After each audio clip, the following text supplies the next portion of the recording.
Hello dear friend, this is Ashish Charles. Today we are going to discuss second part of nuclear magnetic resonance spectroscopy. तो nuclear magnetic resonance spectroscopy किसको कहते हैं, आओ सीखें। तो सबसे पहले बात करते हैं स्पेक्ट्रोस्कोपी पे। तो इस स्पेक्ट्रोस्कोपी पे पहले भी हम कई बार डिस्कस कर चुके हैं, पहले भी वीडियोस बना चुके हैं। तो स्पेक्ट्रोस्कोपी का बेसिक सा जो मतलब होता है वो बस इतना सा है कि अगर किसी मॉलिक्यूल या किसी मैटर पर, ये कोई मैटर है, सॉलिड है, लिक्विड है, गैस है, उस पर अगर हम कोई लाइट रेडिएशन हम फॉल करवाते हैं, लाइट रेडिएशन देते हैं, तो लाइट रेडिएशन देने से उसमें बहुत सारे टाइप के इंटरेक्शन होते हैं। बहुत अगर लाइट पड़ रही है किसी मैटर पर और उस मैटर पर लाइट पड़ने की वजह से कुछ भी चेंजेस होते हैं, कुछ भी इंटरेक्शन होते हैं, that study is called spectroscopy. Simply in single word और single line, the interaction between light radiation and matter is called spectroscopy. तो क्या क्या इंटरेक्शन हो सकते हैं, जैसे लाइट इस पर पड़ी, कुछ एब्जॉर्ब हुई, आधी ट्रांसमिट हो गई। लाइट इस पर पड़ी और कुछ एंगल पे मुड़ गई, रिफ्लेक्शन हो गया। कुछ एंगल पर मुड़ गई, रिफ्रैक्शन हो गया। चारों तरफ फैल गई, स्कैटरिंग का फिनोमिना हो गया। लाइट ने को एब्जॉर्ब कर लिया, एब्जॉर्प्शन फिनोमिना हो गया। इमिट कर लिया, इमिशन फिनोमिना हो गया। जनरल वे में भी हम बात करें, फोटोन या लाइट डालने पर इलेक्ट्रिक फील्ड डेवलप हो जाना, फोटो इलेक्ट्रिक इफेक्ट भी एक स्पेक्ट्रोस्कोपी का पार्ट है। सूर्य के प्रकाश की उपस्थिति में पेड़ पौधे अपना खाना पीना बनाते हैं, फोटोसिंथेसिस, वो भी आपका क्या है, एक स्पेक्ट्रोस्कोपी का पार्ट है। जहाँ कहीं भी लाइट पड़ने की वजह से कुछ इंटरेक्शंस होते हैं, कुछ चेंजेस होते हैं, that study is called spectroscopy. तो ये सिंपल सा बहुत सारे इंटरेक्शंस मैंने ट्रांसमिशंस, रिफ्लेक्शन, डिफ्रैक्शन या refraction, scattering, absorption, emission, photo electric और आपका फोटोसिंथेसिस, तो ये कई सारे फिनोमिना हैं जो स्पेक्ट्रोस्कोपी के अंतर्गत आते हैं। तो अब यहाँ पर हम एक बात हमेशा करते थे कि जो लाइट रेडिएशन हम यहाँ पे दे रहे हैं वो एक्चुअली में क्या होती हैं, EM वेव्स होती हैं, इलेक्ट्रोमैग्नेटिक वेव्स होती हैं। ये क्या होती हैं, बहुत जल्दी से मैं इसे ख़त्म कर रहा हूँ क्योंकि मेरा उद्देश्य कुछ और पढ़ाने से है। तो electromagnetic waves are dual waves which contains electric and magnetic field. नाम से ही क्लियर है, इलेक्ट्रिक एंड मैग्नेटिक फील्ड जो क्रिएट करती हैं उन्हें इलेक्ट्रोमैग्नेटिक वेव्स कहते हैं। तो रुकी हुई झील पर जब आप पत्थर मारते हो और ऐसे हौले हौले करते हुए जो मीडियम में आगे बढ़ती है, वो आपकी सिंपली वेव्स हैं। तो एक वेव ये जा रही है और इसी के परपेंडिकुलर डायरेक्शन में, बोर्ड के ऊपर, बोर्ड के पीछे, बोर्ड के ऊपर, बोर्ड के पीछे से। तो अब उसे हवा में बना तो सकते नहीं है, तो उसे शो करने के लिए हम आपको कुछ ऐसे शो कर लेते हैं। ये मैग्नेटिक वेव्स हो गई आपकी। तो एक इलेक्ट्रिकल वेव्स है और एक मैग्नेटिक वेव है। तो इलेक्ट्रिकल वेव तो ऐसे चल रही है और मैग्नेटिक वेव उसके परपेंडिकुलर चल रही हैं। ये आपके परपेंडिकुलर मैग्नेटिक वेव्स चल रही हैं इसके। ये बोर्ड के ऊपर नीचे है, एक्चुअली बोर्ड पे नहीं है, 3 डायमेंशन स्ट्रक्चर है ये। तो ये आपका इलेक्ट्रिक फील्ड हो गया, ये आपका मैग्नेटिक फील्ड हो गया। तो that is called electromagnetic waves और इलेक्ट्रोमैग्नेटिक रेडिएशंस। तो दुनिया में जितनी भी इलेक्ट्रोमैग्नेटिक वेव्स या इलेक्ट्रोमैग्नेटिक रेडिएशंस पाई जाती हैं, आपने उनको कलेक्ट किया और कलेक्ट करने के बाद आपने एनर्जी के ऑर्डर में उसे अरेंज कर दिया। तो कौन कौन सी आती हैं आपके पास, सबसे कम एनर्जी होती है रेडियो वेव की, माइक्रोवेव, इंफ्रारेड, विजिबल, विजिबल के बाद यूवी, एक्सरे, गामा रेज और आपकी कॉस्मिक रेज। तो ये सब चीज़ें हम पहले की इसके स्पेक्ट्रोस्कोपी वाली वीडियोस में बता चुके हैं। अभी जो हमारा टॉपिक है उस पर वापस अभी आ रहे हैं। तो फिलहाल पहले बेसिक समझ लें। तो आपने इन्हें कलेक्ट किया और एनर्जी के ऑर्डर में अरेंज कर दिया, सबसे कम एनर्जी, फिर ज़्यादा ज़्यादा ज़्यादा ज़्यादा ज़्यादा। तो ये सारा कलेक्शन जो आपके पास आया है, आप इसे कहते हैं इलेक्ट्रोमैग्नेटिक स्पेक्ट्रम। तो electromagnetic spectrum is the collection of all types of electromagnetic radiations which founds in दुनिया में पाई जाने वाली जितनी भी इलेक्ट्रोमैग्नेटिक रेडिएशन है, आपने उसे कलेक्ट किया एक एनर्जी के इंक्रीजिंग ऑर्डर या फिर वेवलेंथ के डिक्रीजिंग ऑर्डर में। अगर एनर्जी ज़्यादा होती है तो वेवलेंथ कम होती है, क्योंकि E=h होता है और न्यू आपका C/λ होता है। तो एनर्जी और वेवलेंथ का रेसिप्रोकल होते हैं। तो इसकी एनर्जी सबसे कम है तो इसकी वेवलेंथ सबसे ज़्यादा है, तो इधर वेवलेंथ बढ़ती है। याद भी रखोगे कि वेवलेंथ, अगर एक क्वेश्चन आता था जैसे अभी BSc सेकेंड ईयर वालों में पूछा जा रहा है ऑब्जेक्टिव में क्वेश्चन, तो इस टाइप का क्वेश्चन वहाँ पे पूछा गया था कि सबसे मैक्सिमम वेवलेंथ वाली इलेक्ट्रोमैग्नेटिक रेडिएशन कौन सी है, तो रेडियो वेव है। और सबसे ज़्यादा एनर्जी वाली पूछी होती तो कॉस्मिक हो जाती। तो इस तरीके का क्वेश्चन भी बन सकता है, या आपको 4 ऑप्शंस दे देगा, बोलेगा इसको अरेंज करके लिखो। एमसीक्यूज तो खैर आप एमएससी में नहीं आते, बट बीएससी 6 सेमेस्टर में भी ये है, वहाँ पे काम कर सकता है। 4 दे दिया और बोलेगा इनको ऑर्डर में अरेंज करो, तो आपको ये सीक्वेंस याद होना चाहिए। दूसरा क्या होता है कि जब हम किसी मॉलिक्यूल पर रेडियो वेव डालते हैं तो मॉलिक्यूल के अंदर एटम होता है, एटम के अंदर न्यूक्लियस होता है, और न्यूक्लियस में इंटरेक्शंस होते हैं या रोटेशंस होते हैं, उसकी स्टडी को ही आप एनएमआर स्पेक्ट्रोस्कोपी कहते हैं। जब आप किसी मॉलिक्यूल को माइक्रोवेव देते हैं तो मॉलिक्यूल रोटेट करते हैं, ऐसी सिचुएशन में स्पेक्ट्रोस्कोपी को रोटेशनल स्पेक्ट्रोस्कोपी कहते हैं, या माइक्रोवेव देते हैं तो माइक्रोवेव स्पेक्ट्रोस्कोपी भी कह सकते हैं। जब हम किसी मॉलिक्यूल को आईआर देते हैं तो मॉलिक्यूल वाइब्रेट करते हैं, ऐसी सिचुएशन में इस स्पेक्ट्रोस्कोपी को वाइब्रेशनल स्पेक्ट्रोस्कोपी भी कहते हैं। जब हम किसी मॉलिक्यूल पर यूवी विजिबल देते हैं तो इलेक्ट्रॉनिक ट्रांजिशंस होते हैं, और ऐसी स्टडी को इलेक्ट्रॉनिक स्पेक्ट्रोस्कोपी कहते हैं। जब हम किसी मॉलिक्यूल पर एक्सरे डालते हैं तो कई टाइप की स्पेक्ट्रोस्कोपी पढ़ी जाती है, XPES हो गया एक्सरे स्पेक्ट्रोस्कोपी में, और गामा रेडिएशन देते हैं या मास स्पेक्ट्रोस्कोपी भी पढ़ी जाती है यहाँ पे, और भी कई टाइप की स्पेक्ट्रोस्कोपी इसमें स्टडी की जाती है। गामा रेज देते हैं तो गामा रेज देने पर हम जनरली मोसबेयर स्पेक्ट्रोस्कोपी पढ़ते हैं, तो ये बस एक एमएससी 3rd सेमेस्टर वालों के पास ही है, बाकी इसके बारे में भी बहुत कम स्टडी किया जाता है, पर एमएससी 3rd सेमेस्टर में है। और ये आपका कॉस्मिक रेज तो मैंने पूरा पढ़ाने के बाद भी मैंने कहीं देखा नहीं कि कहीं इसका कोई यूज़ की बात की गई हो। तो हमें जो फ़िलहाल अभी हमारा टॉपिक है वो हमारा इससे रिलेटेड है। तो आपको इतना तो समझ में आ गया होगा कि interaction between light radiation and matter को स्पेक्ट्रोस्कोपी कहते हैं। तो जब हम किसी मॉलिक्यूल को EM वेव्स के रूप में रेडियो वेव रेडिएशन देते हैं और न्यूक्लियस जब रोटेट करता है उसकी स्टडी को ही आप न्यूक्लियर मैग्नेटिक रेजोनेंस स्पेक्ट्रोस्कोपी कह रहे हैं। माइक्रोवेव, IR, UV विजिबल यहाँ तक हम पहले भी स्टडी कर चुके हैं प्रीवियस क्लासेस में, और अभी फ़िलहाल हम इस पे बात कर रहे हैं। तो जब हम किसी मॉलिक्यूल को रेडियो वेव दे रहे हैं तो न्यूक्लियस रोटेट कर रहा है, ऐसी सिचुएशन में न्यूक्लियर मैग्नेटिक रेजोनेंस स्पेक्ट्रोस्कोपी की स्टडी करी जा रही है। तो न्यूक्लियर मैग्नेटिक रेजोनेंस स्पेक्ट्रोस्कोपी की अगर हम बात करें तो ये तीनों टर्म्स का अपने आप में एक मतलब है। तो फिलहाल आप ये जो मैंने बेसिक इंट्रोडक्शन दिया है आप इसको स्क्रीनशॉट ले लें, आराम से पॉज करके स्क्रीनशॉट ले लो, और उसके बाद हम आगे बढ़ रहे हैं कि अपने टॉपिक पे वापस आते हैं। जो हमें स्टडी करना है उस पर आपको शो करते हैं, बताते हैं। तो हमारा टॉपिक आप देख ही रहे हो, nuclear magnetic resonance NMR spectroscopy है। आओ सीखें। तो सबसे पहले हम यहाँ पे 3 टर्म है हमारे पास, न्यूक्लियर मैग्नेटिक रेजोनेंस। तो सबसे पहले मैं इस टर्म को आपको क्लियर कर देता हूँ, न्यूक्लियर का क्या मतलब है।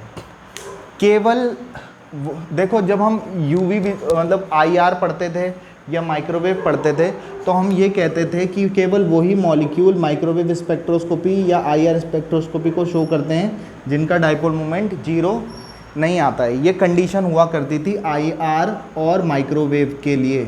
क्यों? क्योंकि जिनका डाइपोल मोमेंट 0 नहीं होता है, HCl टाइप के मॉलिक्यूल जो डाइपोल रखते हैं और जब ये घूमते हैं चारों तरफ तो ये क्या करते हैं, एक इलेक्ट्रिक फील्ड पैदा करते हैं जो IR या माइक्रोवेव के इलेक्ट्रिक फील्ड से इंटरेक्ट करके आपको मॉनिटर पर या स्क्रीन पर उसकी इन्फॉर्मेशन सिग्नल के रूप में देता था।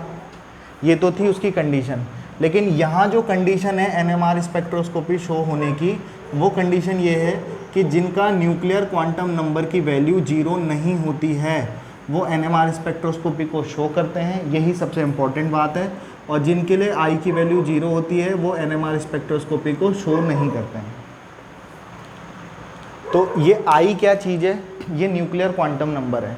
तो न्यूक्लियर क्वांटम नंबर में हम क्वांटम नंबर्स तो हमने सुना है, लेकिन ये न्यूक्लियर क्वांटम नंबर हमारे लिए पहली बार हमारे पास इंट्रोड्यूस हो रहा है ये टर्म। तो क्वांटम नंबर्स क्या होते थे? Quantum numbers are those number which defines the actual positions, address, घर of electron in an atom. Atom के अंदर बताए गए इलेक्ट्रॉन की पोजीशन को बताने के लिए जिस नंबर का हम इस्तेमाल करते थे उन्हें हम क्या कहते थे? Quantum numbers. लेकिन हम यहाँ पर जो स्टडी करने वाले हैं वो न्यूक्लियस की स्टडी करने वाले हैं। तो मैं आपको सबसे पहली दिन और सबसे पहली बात ये क्लियर कर दूं कि हम यहाँ पर इलेक्ट्रॉन की स्टडी नहीं करते हैं, सिर्फ हम किसकी स्टडी करते हैं? न्यूक्लियस की। और न्यूक्लियस में प्रोटॉन्स और न्यूट्रॉन्स होते हैं, इलेक्ट्रॉन्स नहीं होते। तो कई बार मैंने देखा है कि कई टीचर्स को भी देखा है कि वो इलेक्ट्रॉन वर्ड यूज़ करते रहते हैं। तो पहली बात, हम इलेक्ट्रॉन के बारे में स्टडी नहीं करते हैं, हम सिर्फ प्रोटॉन्स की स्टडी करते हैं। तो यही मैं आपको बताना चाह रहा था। अब ये न्यूक्लियर क्वांटम नंबर है, तो जैसे क्वांटम नंबर इलेक्ट्रॉन का एड्रेस बताते थे, तो ये चीज़ क्या इंट्रोड्यूस करते होंगे, प्रोटॉन का घर बताते होंगे कि प्रोटॉन कहाँ रहता है, तो प्रोटॉन न्यूक्लियस में रहता है।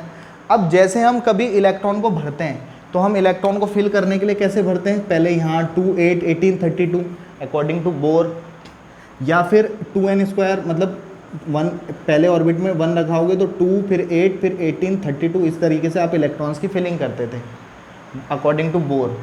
यही आपके एनर्जी लेवल होते थे और आपको इलेक्ट्रॉन की फिलिंग करनी होती थी, या इलेक्ट्रॉन ऐसे ऐसे भरे जाते थे। या ऑफबाउ ने ऐसे ऑर्बिटल में भरना सिखाया था, तो 1s2 2s2 2p6 3s2, lower energy level से हायर एनर्जी लेवल पर हम इलेक्ट्रॉन की फिलिंग करते हैं। ऐसा हमें ऑफबाउ रूल के अकॉर्डिंग हमें सीखने को मिला था। ठीक है, तो अब हमें क्या होना चाहिए, न्यूक्लियस के अंदर भी क्या होता है। अब आप ध्यान से देखो, तो हम बचपन से एक बात जानते हैं, atomic number equal to number of electron equal to number of protons होते हैं।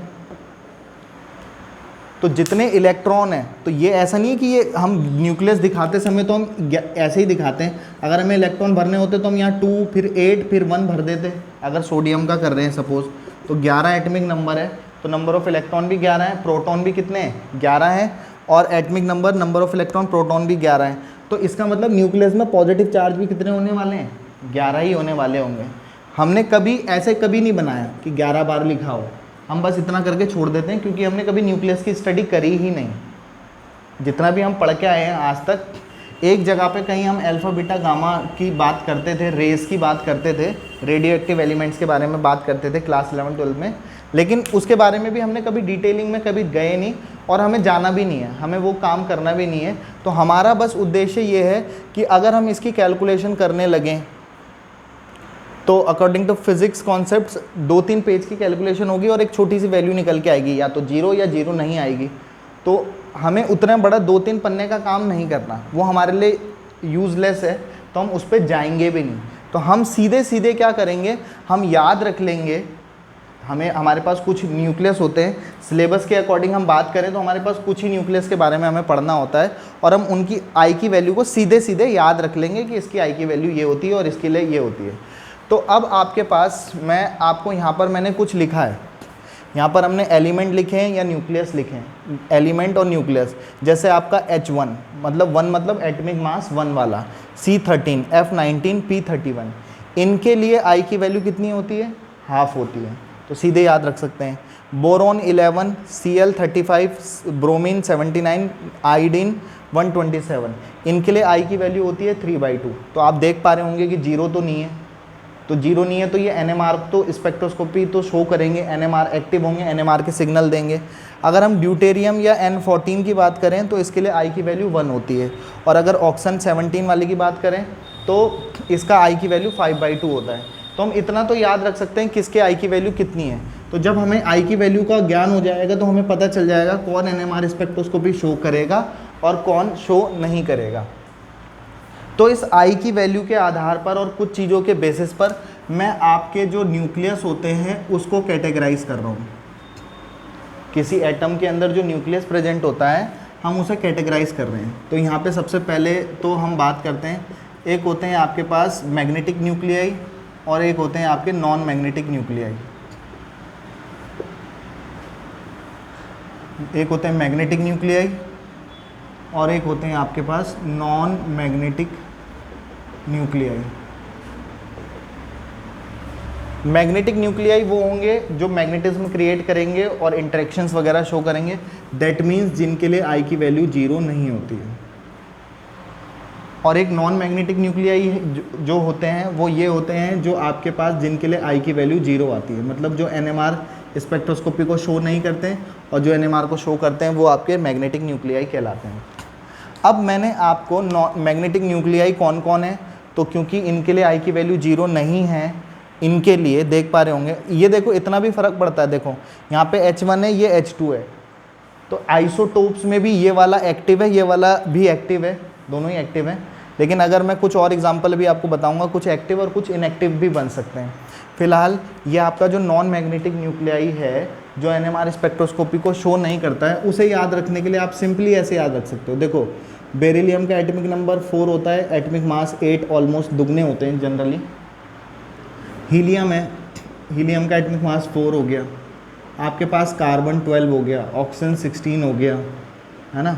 नियॉन हो गया, नियॉन का आपका 10 एटॉमिक मास वाला जो होगा आइसोटोप, और आपके पास सिलिकॉन 28, इस तरीके से हो गए। तो यहाँ पर अगर आप ध्यान दो तो आपको याद रखने के लिए, आपको भूल ना जाओ, आपको सिंपली याद रखने के लिए ट्रिक भी है, ये थंब रूल है। देखो इसका एटॉमिक मास 4 है, 4, 8, 12, 16, 20, 24, 28 हो गया। मतलब आप सारे को देखो तो 4 के मल्टीपल है। 4 1 जा 4, 4 2 जा 8, 4 0 12, 4 4 जा 16, 4 5 जा 20, 4 6 जा 24, 4 7 जा 28। तो जितने भी एटॉमिक मास है, अगर आपके पास एटॉमिक मास 4 के मल्टीपल में होते हैं तो ये थंब रूल है आपको याद रखने के लिए कि इनके लिए आई की वैल्यू सीधे सीधे 0 आती है, और ये एनएमआर स्पेक्ट्रोस्कोपी को डिटेक्ट, एनएमआर इसको डिटेक्ट नहीं कर पाते हैं, या एनएमआर स्पेक्ट्रोस्कोपी को शो नहीं करते हैं। तो अब आपके पास कार्बन 12 यहाँ पे था, कार्बन 13, तो कार्बन 13 वाले की वजह से तो सिग्नल आ जाएंगे, इन्फॉर्मेशन आ जाएगी, लेकिन कार्बन 12 वाले को ये डिटेक्ट नहीं कर पाएगा, तो इनके लिए आई की वैल्यू 0 हो जाती है। तो यहाँ पर हमने कैटेगराइज किया मैग्नेटिक और नॉन मैग्नेटिक न्यूक्लियाई, और आपके पास मैग्नेटिक और नॉन मैग्नेटिक न्यूक्लियाई के बाद जो मैग्नेटिक वाले हैं, तो आई की वैल्यू 0 किस किस के लिए नहीं है, वैसे तो इनके अलावा सभी के लिए आई की वैल्यू 0 नहीं होती है। तो ये आपके मैग्नेटिक और नॉन मैग्नेटिक न्यूक्लियाई मैंने बताया। एग्जाम्पल देना चाहो कि इन किन के लिए आई की वैल्यू 0 नहीं है, तो आप H1C13, F19 सब लिख सकते हो, है ना। अब यहाँ पर इसकी बात करें तो इसको हम 2 कैटेगरी में कैटेगराइज करते हैं, ये भी 2 कैटेगरी में कैटेगराइज होते हैं। एक होते हैं आपके पास नॉन क्वाड्रपोलर न्यूक्लियस, और एक होते हैं आपके पास क्वाड्रपोलर न्यूक्लियाई। तो नॉन क्वाड्रपोलर क्या होते हैं, जिनके लिए आई की वैल्यू हाफ होती है, वो आपके नॉन क्वाड्रपोलर न्यूक्लियाई कहलाते हैं। और जिन न्यूक्लियस के लिए आई की वैल्यू आपकी 1/2 से ज़्यादा होती है, हाफ से ज़्यादा होती है, तो आपके पास वो क्वाड्रपोलर न्यूक्लियाई कहलाते हैं। एग्जाम्पल के तौर पे अगर मैं इसको बोलूँ तो मैंने ये देखो I = हाफ पहले ही लिखा रखा है, H1C13, F19 और P31।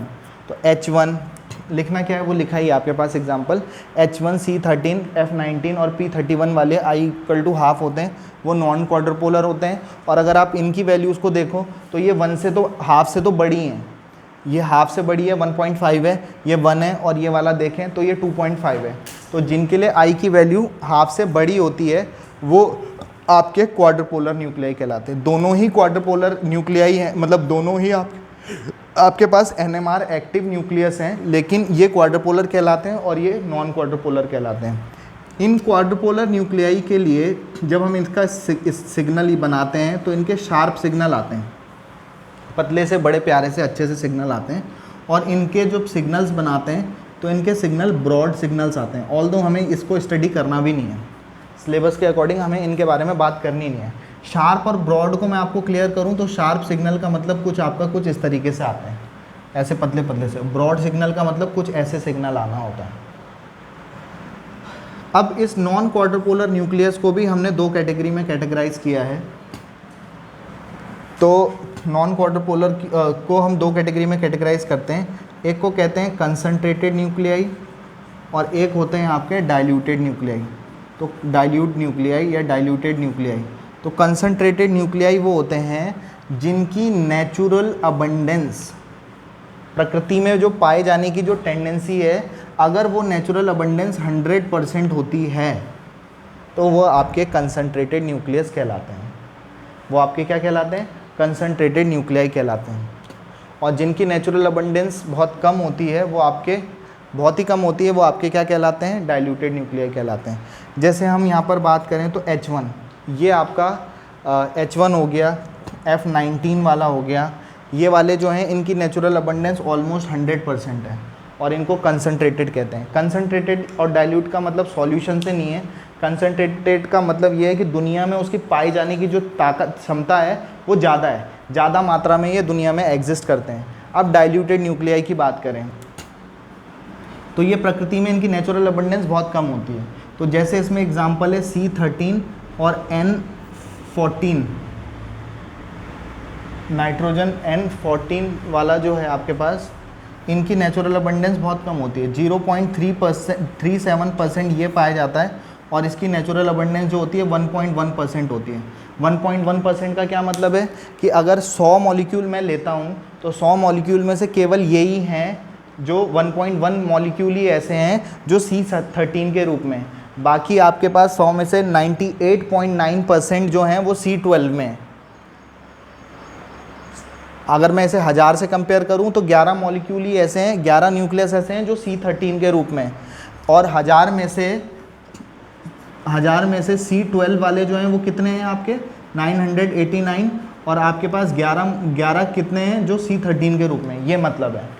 अब आपके पास सोचो कि C12 इतने, तो C12 तो वैसे भी NMR इनएक्टिव है, उसकी वजह से तो वो डिटेक्शन करेगा ही नहीं, तो जितनी इन्फॉर्मेशन वो खींच पाएगा तो सिर्फ इन 11 मॉलिक्यूल की वजह से ही खींच पाएगा। अगर मैं 1000 ले रहा हूँ तो वैसे तो लाखों मॉलिक्यूल्स लाखों न्यूक्लियस होंगे, करोड़ों होंगे, लेकिन हम सिर्फ किसके बारे में बात कर रहे हैं, किस मतलब ये कम मात्रा में होते हैं, तो इसकी जो इन्फॉर्मेशन कलेक्ट करना होता है इंस्ट्रूमेंट को, वो उसके लिए मुश्किल हो जाता है थोड़ा सा, तो इसलिए उसकी इन्फॉर्मेशन बहुत ज़्यादा ढंग से नहीं आ पाती। अब वो बहुत ज़्यादा, ऑल्दो हम करते तो हैं, बता तो देंगे, सब कुछ बना देंगे, सिग्नल भी बना लेंगे, सब कुछ कर लेंगे, लेकिन उसका जो डिटेक्शन करने की पावर होगी वो थोड़ी सी ख़त्म हो जाती है, तो ये चीज़ यहाँ पे बहुत मैटर करती है। तो हमने यहाँ पर इस NMR में सिर्फ आपको अभी यही टर्म क्लियर किया है, न्यूक्लियस, फिर मैं इसके बाद नेक्स्ट में मैग्नेटिक, और फिर मैं इस रेजोनेंस को समझाऊंगा। फिलहाल होप आपको ये पॉइंट समझ में आ रहे होंगे, इस बात का ज़रूर विशेष ध्यान रखेंगे। और यहाँ पर ये बहुत सारी चीज़ें मैंने बहुत बेसिक करवाई है, MCQ टाइप के बेसिस पे भी मैंने ये क्वेश्चंस करवाए हैं। जैसे कई बार आपको पूछ लेता है क्वाड्रपोलर न्यूक्लियाई के एग्जाम्पल बताओ, नॉन क्वाड्रपोलर के बताओ, तो वो आपके पास न्यूक्लियस आपके सामने पता है कौन कौन से एग्जाम्पल हैं। हाफ से बड़े वाले नीचे लिखे हुए हैं, हाफ वाले वो लिखे हुए हैं H1, C13, F19 और P31। कंसनट्रेटेड और डाइल्यूटेड के भी मैंने यहाँ पे एग्जांपल आपके सामने लिखे हैं। नॉन मैग्नेटिक वाले तो जिनके एटॉमिक मास 4 के मल्टीपल है, वो उसके लिए I की वैल्यू 0 होती है, वो शो ही नहीं करते। इसके बाद तो आज के बाद इसके बारे में बात ही नहीं होगी, क्योंकि इसने तो NMR स्पेक्ट्रोस्कोपी शो ही नहीं करनी, और हमें तो वो बारे में बात करनी है जो शो कर रहे हैं। तो इतना हमने आपको थोड़ा सा बेसिक इंट्रोडक्शन दिया है, इसको पॉज करके स्क्रीनशॉट ले लें आराम से, और आगे बढ़ते हैं फिर। सो होप आप लोगों ने स्क्रीनशॉट ले लिया होगा। और बाकी हमें जो स्टडी करना होता है अकॉर्डिंग टू सिलेबस, MSc की बात करूं तो हमारे पास ये 4 हैं, लेकिन हमें मेनली जब फोकस करना होता है तो ज़्यादातर हम इसी के बारे में बात करते हैं। ज़्यादातर NMR पे जो काम किया गया है वो सिर्फ H1 के लिए किया गया है, और वो H1 NMR स्पेक्ट्रोस्कोपी ना कह करके प्रोटॉन NMR कहता रहता है, क्योंकि हाइड्रोजन 1 के पास एक ही एटमिक नंबर 1 होता है, नंबर ऑफ इलेक्ट्रॉन 1 होते हैं, प्रोटॉन भी 1 होते हैं, तो प्रोटॉन ही हाइड्रोजन को ही प्रोटॉन कहता रहता है, तो वो प्रोटॉन NMR कहूँगा मैं बार बार। तो ऐसे मत सोचना प्रोटॉन कौन से प्रोटॉन की बात कर रहा है, तो प्रोटॉन बोलने का मतलब उसका हाइड्रोजन वाले से ही होता है, तो इस बात का आप ध्यान रखोगे। और बाकी होप आपको ये समझ में आया होगा। तो बाकी फ़िलहाल जी लो अपनी ज़िंदगी, नेक्स्ट वीडियो में पियेंगे आप लोगों का खून। Have a good day, good bye, good night, शुभ रात्रि, शब ब खैर।